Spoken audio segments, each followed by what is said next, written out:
sabia quem ele era, até que o Senhor descobriu. E quando fez, eu percebi que, se soubesse que eu sou a tia de Daisy, pensaria que eu matei. Porque ele é puro. E o assassino de uma inocente criança que merecia viver. Mas se eu soubesse quem ele era, não seria igual. Se eu soubesse que ele era o homem que roubou as duas pessoas que eu mais amava no mundo, eu teria atravessado minha no seu peito, eu mesma. E acredite em mim, nenhuma outra ferida seria necessária.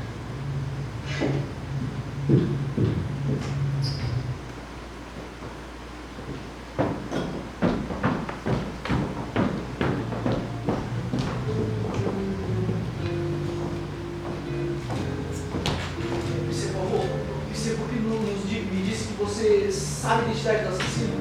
Eu acho que seria melhor para todo mundo se você não nos deixasse no escuro quanto a isso. Não se preocupe. Eu estou armado para o caso de assassino querer resistir. Isso é, se ele ainda estiver aqui, o que eu duvido muito. Não, vou ter que pedir que me entregue essa arma. Mas de forma alguma. Não enquanto não soubermos a identidade do assassino. Condesse, não é verdade que seu nome é Helena Goldenberg e que a senhora é filha de Linda Arden? Que tentou esconder isso, manchando seu passaporte, quando descobri que o assassinato era relacionado ao caso Armstrong. Se o lenço com o H fosse seu, a senhora seria a pessoa com o motivo mais forte. Eu sinto muito, Condesse. Esse dia deve estar sendo muito difícil para você. Foi um golpe cruel do destino me colocar no mesmo trem do assassino da minha sobrinha. Mas esse lenço não é. Não tive nada. O lenço é negro. No alfabeto cirílico, a letra N se parece com a letra H do alfabeto latino. Mas o senhor não perguntou a respeito, então não toquei no assunto. Mas não faço ideia de como foi parar na cabine de cassete. E também não mencionei a verdadeira identidade de Helena para poupá-la desta situação. A senhora também não mencionou que sua companheira era funcionária dos Armstrong. Condessa, qual era o nome de sua governanta nos Estados Unidos? O nome dela era Senhora Friboi, uma megera, uma mulher velha e loira. Mas a senhorita Debenham não é velha e nem loira. Não estou entendendo. Eu vou explicar.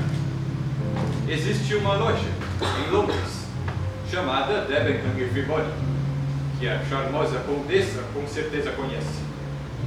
E ao pensar desesperadamente em um nome falso, pensando em Debenham, Friboi foi o primeiro que lhe veio à mente. É isso que você chama de provas? Tudo mais por um jogo de adivinhações? De fato, como eu já lhe informei, há anos eu não visito os Estados Unidos. E sequer tenho idade para ter sido governante da adorável Condessa. Ontem, na hora do almoço, Monsieur Book fez um comentário interessante sobre as nacionalidades e classes sociais representadas aqui. Aonde mais seria possível reunir tamanha variedade? Somente no grande caldeirão que são os Estados Unidos da América. E em uma casa de pessoas de posse, como os Armstrong. Uma série de coincidências apontam para um plano arquitetado. Não existe outra explicação. A barreira impenetrável de aliens começa a desabar, se considerarmos que todos estão envolvidos. A audácia! Isso inocente. Matar vai contra os mandamentos de Deus. Monsieur, eu estava em meu posto durante toda a noite. Seria muito difícil que alguém tenha cometido o crime. Seria impossível. Todos envolvidos. Veja bem, meu caro, eu vou explicar. Normalmente, nessa época do ano, esse trem viaja vazio. E de repente estava lotado. O segundo leito na cabine do Sr. McQueen estava reservado a uma pessoa que não existe. Tal de Sr. Harris, para que ninguém atrapalhasse o plano. Mas então eu apareci. E eu coloquei na minha cabine. E assassino nenhum ia gostar de ter o maior detetive do mundo na cena do crime que cometeu. Ainda assim, o acaso trouxe aqui. Precisamente. A mentira de McQueen era bem óbvia. Ninguém que dorme com um revólver abaixo do travesseiro toma soníferos. O relógio, indicando o horário do assassinato, bom demais para ser verdade. O crime ocorreu depois, por volta das 2h30, e nenhum de vocês tem um álibi para esse horário. Monsieur, com todo respeito, Mas a essa hora todos estavam dormindo. Vocês queriam que Cassete soubesse por que estava sendo punido. Então deixaram uma carta anônima em sua cabine, ameaçando vingança pelo crime cometido contra os Armstrong. Essa carta depois precisou ser destruída.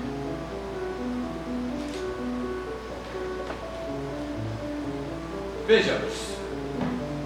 Como eu não era esperado, vocês foram forçados a improvisar.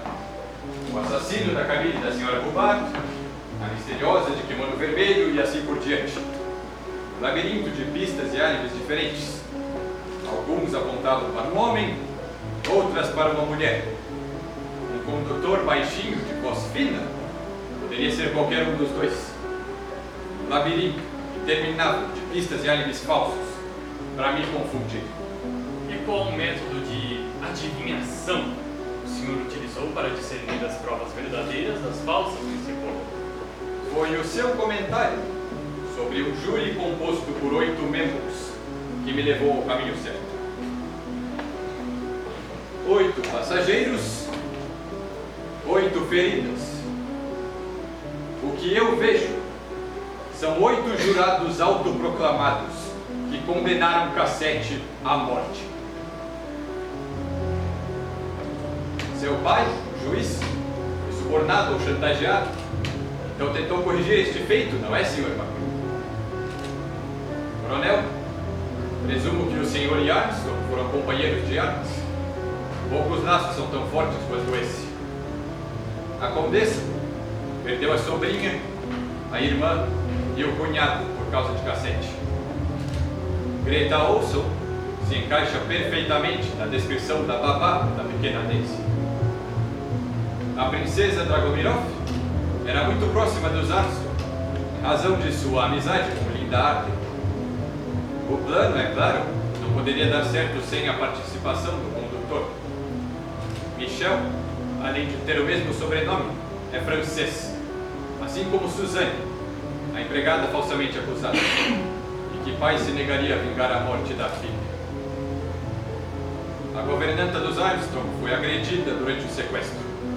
Eu tenho certeza que a senhorita Debenham lutou como uma leoa para salvar a pequena Daisy. A única pessoa nesse drama todo sem um álibi era Madame Hubbard. Porém, uma atriz de altíssimo nível seria perfeitamente capaz de interpretar uma dona de casa americana com a língua solta. Uma atriz como Linda Arden, a avó de Daisy Armstrong.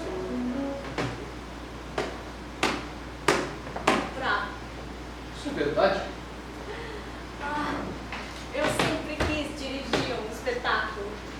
O senhor ainda não caso, Monsieur Poirot, mas não precisa inflar o seu próprio ego por conta disso. Nós somos inexperientes na matéria do assassinato.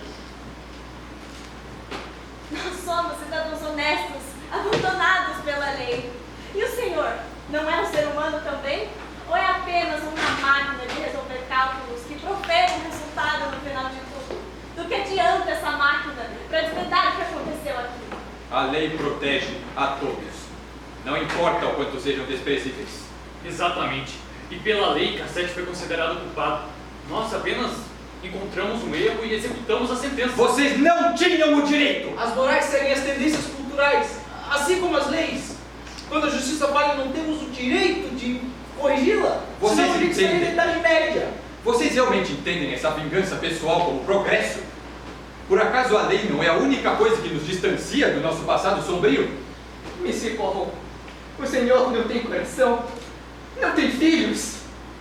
De que importa a opinião dele? Ele nem deveria estar aqui para começo de conversa. Não, Diogo, nós não matamos por benefício próprio. Espere, coronel. O senhor pretende matar a Monsieur Poirot e os demais condutores também? Esse crime já levou vidas demais. Monsieur Poirot, nós estamos nas suas mãos. Eu admito isso. Mas você realmente preferiria que Cassete saísse impune? É esse o tipo de justiça que você busca? Veja para esse lado. Você tem uma solução completa aí à sua frente. Você tem o botão, o uniforme e 3 testemunhas confiáveis que virou o condutor. E você não vai me chamar de mentirosos. Porque se você fizesse isso, vidas seriam ainda mais prejudicadas. Haveria meses de julgamentos. E as pessoas precisariam viver os momentos mais terríveis das suas vidas. Mais uma vez. Mais terrível que qualquer pessoa deveria ter passado. É isso mesmo que você quer?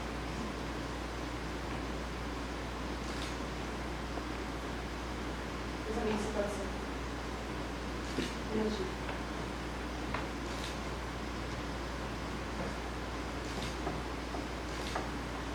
Eu prezo muito pela lei, por mais que seja imperfeito. Mas não, eu não quero tirar só minhas próprias conclusões. E também não cabe a mim julgar vocês. No entanto, esse e-book é quem está no comando. A decisão é dele. Cassete já causou sofrimento demais enquanto estava vivo. Sua morte não deve causar mais dores. Muito bem. Sendo assim, eu me retiro do caso. Isso tudo vai permanecer na minha consciência por um longo tempo. E na de vocês também.